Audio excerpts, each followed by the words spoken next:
உலகறிந்தது. நீதிக்கு விடுதலை கேட்ட கண்ணகி வழக்காடிய ஊர் இந்த மதுரை. பாண்டியர் குதிரை குளம்படியும் தூள் பறக்கும் இளைஞர் சிலம்படியும் மதி தோண்டிய புலவர் சொல்லடியும் இளம் தோகை வாகம் நெல்லடியும் மயங்கி ஒலித்த மாமதுரை. இது மாலையில் மல்லிகை பூமதுரை. அரபு நாட்டு சுண்ணாம்பில் கரும்பு அரைத்து பிழிந்த சாரூற்றி மரபு கவிதை படைத்தல் போல் ஒரு மண்டபம் திருமலை கட்டியதால் கண்கள் மயங்கும் கலைமதுரை. இது கவிதை தமிழின் தலைமதுரை. மீசை வளர்த்த பாண்டியரும் பின் களப்பிரர் பல்லவர் சோழர்களும் மண் ஆசை வளர்த்த அந்நியரும் அந்த அந்நியரில் சில கண்ணியரும் ஆட்சி புரிந்த தென்மதுரை. நீர் ஆட்சியினால் இது பெண்மதுரை. இந்த மதுரையில் வணிகர் சங்கங்களின் மாநாடு நடக்கிற பொழுது நாங்கள் பூரித்து போகிறோம். இந்த இடம் மட்டுமல்ல, கேட்டு ஒரு மாநாடு போட்டிருக்கிறீர்கள். இந்த நாள் உலகுக்கே விடுதலை கேட்ட ஒருவன் பிறந்த நாள்.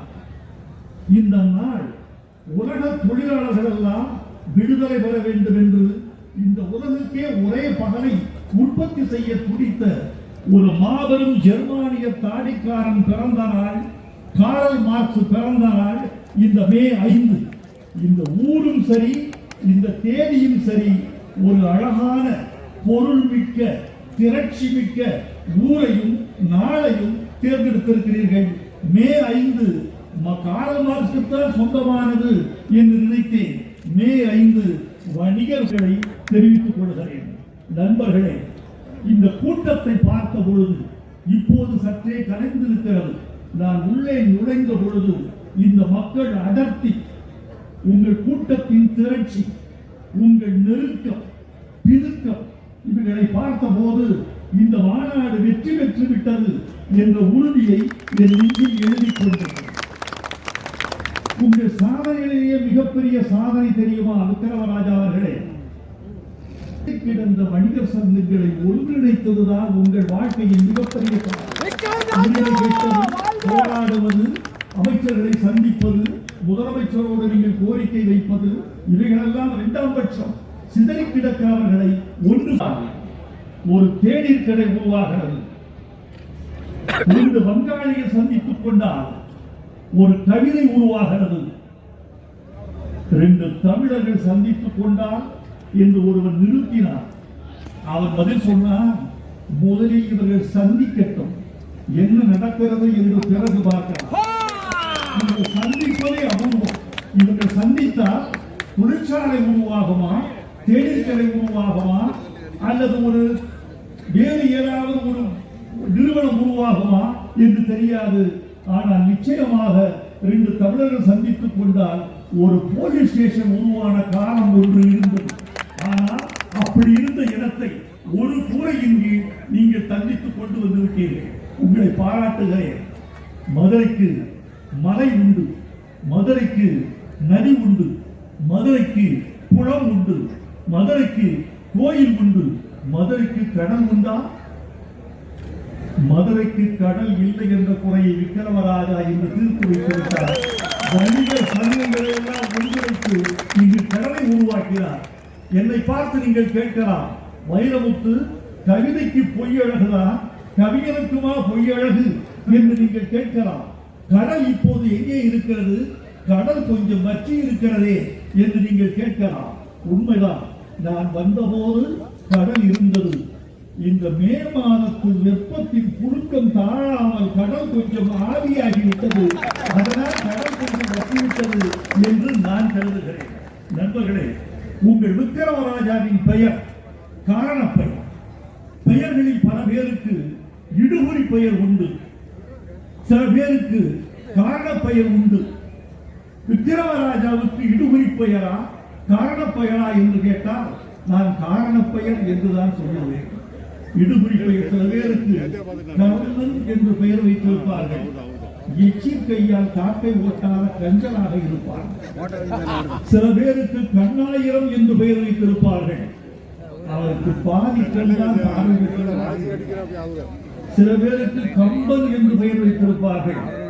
அவன் கையெழுத்திடக் கூட தெரியாது, கைகாட்ட பெருவழியாக இருப்பார். ஆனால் விக்கிரமராஜாவுக்கு மட்டும் காரணம் பெயர். விக்கிரமம் என்றால் வெற்றி என்று பொருள். ராஜா என்றால் அரசன் என்று பொருள். வெற்றிக்கு அரசன். விக்கிரமராஜாவை தமிழில் மொழிபெயர்த்தால் வெற்றிக்கு அரசன் என்று பொருள் வரும். தொட்டதெல்லாம் வெற்றி, காரியங்களில் எல்லாம் வெற்றி, மக்களை இணைப்பதில் வெற்றி, உரிமை கேட்பதில் வெற்றி, உறுதியில் வெற்றி, பேசினால் வெற்றி. நண்பர்களே, இன்றுதான் உங்கள் தலைவரின் பேச்சை நான் கேட்டேன். அவருக்கு நான் ஒரு பட்டம் கொடுக்க வேண்டும் என்று ஆசைப்படுகிறேன். உங்கள் விக்கிரமராஜாவுக்கு கருப்பு நெருப்பு என்று பட்டம் கொடுக்கிறார். நெருப்பின் நிறம் மஞ்சள், கடலின் நிறம் சிவப்பு. சிகப்பு, மஞ்சள் என்று நிறம் கொண்ட நெருப்பை நீங்கள் பார்த்திருக்கிறீர்கள். நெருப்பு கருப்பாக எரிந்தால் அது புகை.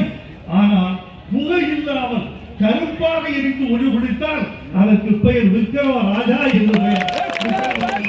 நீங்கள் பல்லாண்டு வாழ வேண்டும் என்று உங்களை நான் விரும்பி வேண்டி கேட்டுக் கொள்கிறேன். இந்த அமைப்பின் வரலாறு தான் ஆச்சரியமானது. எப்படி இந்த சங்கம் உண்டானது? தற்பாதுகாப்புக்காக உண்டானது. தெருக்களில் அன்றெல்லாம் மாமூல் வசிக்கிற ஒரு பழக்கம் இருந்தது. இந்த மாமூல் என்பது உழைக்காதவர்களின் வெட்டி வரி. உழைக்காதவர்களை பெற்றுக் கொள்கிற வரிக்கு பெயர் மாமூல். அந்த மாமூல் ஒரு காலத்தில் வணிகர்களை தடுத்தது. நீ 10 ரூபாய் வேலையும் செய்திருக்கலாம், 5 ரூபாய் எனக்கு, 5 ரூபாய் உனக்கு. எவரும் தள்ளு வண்டி செய்கிறவன், தேநீர் கடைக்காரன், பெட்டி கடைக்காரன், மிளகாய் விற்கிறவன், ஐஸ்கிரீம் விற்கிறவன், பூக்காரி, எவரையும் யாரையும் இந்த மாமூல்காரர்கள் உடல் வலிமை கொண்டு தசை அரசாங்கம் நடத்துகிறவர்கள் விட்டு வைப்பதில்லை. அவர்கள் போய் வசூலித்துக் கொண்டிருந்தார்கள். இதை தட்டி கேட்க ஆள் இல்லை, கொடுத்துக் கொண்டே இருந்தார்கள். அந்த நேரத்தில் தான் தைரியமுள்ள ஒருவன் தட்டி கேட்டான். அப்படி தட்டி கேட்பவரால் பிறந்ததுதான் சங்கம். ஒரு காலத்தில் ஒரு ஒற்றையடி பாதையில் ஒருவர் எல்லோரையும் வழிப்பறி செய்து கொண்டிருந்தார். அவன் ஒரு மரத்தடியில் போர்வை போட்டு உட்கார்ந்து கொண்டு, யாரெங்கே வா, இருப்பதை கொடுத்து விட்டு போ என்று மிரட்டிக் கொண்டிருந்தான். வராதவர்களை பார்ப்பவர் சொன்னான், நான் மட்டும் எழுந்து வந்தால் உயிரே இருக்காது, உள்ளதை கொடுத்து விட்டு போ. இப்படி கொடுத்து விட்டு போனார்கள். அவன் வசூலித்துக் கொண்டே இருந்தான். ஒரே ஒருவன் மட்டும் தட்டி கேட்டான். அவன் கேட்டான், உனக்கு ஏன் நான் தர வேண்டும்? உனக்கு வலிமை இருந்தால் எழுந்து வா. போர்வை போக்கு அமர்ந்திருந்தவன் சொன்னான், நான் வரமாட்டேன், நீ கோழை, நீ எனக்கு வந்து கப்பம் கட்டிவிட்டு போ. வரவில்லை. உடனே இந்த வழிப்பறிக்காரன், நான் மட்டும் எழுந்து வந்தால் என்று கேட்டான். வழிப்போக்கன் விரைந்து கீழே வந்தான்.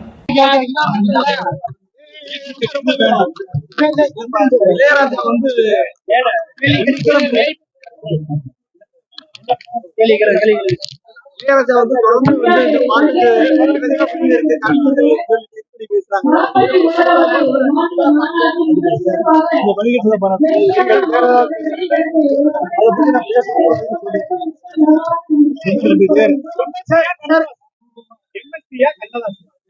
ரொம்ப அழகா இருக்கு. உடலா உயிர், எம்எஸ்வியா கண்ணதாசனா என்று கேட்டார். உடலா உயிரா என்ற கேள்விக்கு என்ன பதில் வருமோ எம்எஸ்வி உயிராக இருந்திருக்கிறார், கண்ணதாசன் தமிழ் வழியாக உடலாக இருந்திருக்கிறார். உடலும் உயிரும் கூடி இயங்கியதால் தான் இலக்கியம் என்ற குழந்தை பிறந்திருக்கு. சார், இளையராஜாவின் பாடல்கள் ரொம்ப மகிழ்ச்சி. வணிகர் சங்க மாநாடு மிக பயனுள்ள மாநாடாக அமைந்தது குறித்து நான் மகிழ்ச்சி அடைகிறேன். வணிகர்களின் நியாயமான கோரிக்கைகளை ஒன்றிய அரசும் மாநில அரசும் பரிசீலனை செய்யும் என்று நான் நம்புகிறேன். இன்னொரு கருத்து, வணிகர்கள் தான் ஒரு சமூகத்தின் இரத்த ஓட்டம். அவர்கள்தான் உலகத்தின் வெவ்வேறு நிலங்களில் விளைகிற பொருள்களை கொண்டு வந்து வீட்டுக்குள் சேர்த்து நம் உடலுக்குள் உதரத்துக்குள் சேர்க்கிறார்கள். அவர்கள் பாதுகாக்கப்பட வேண்டிய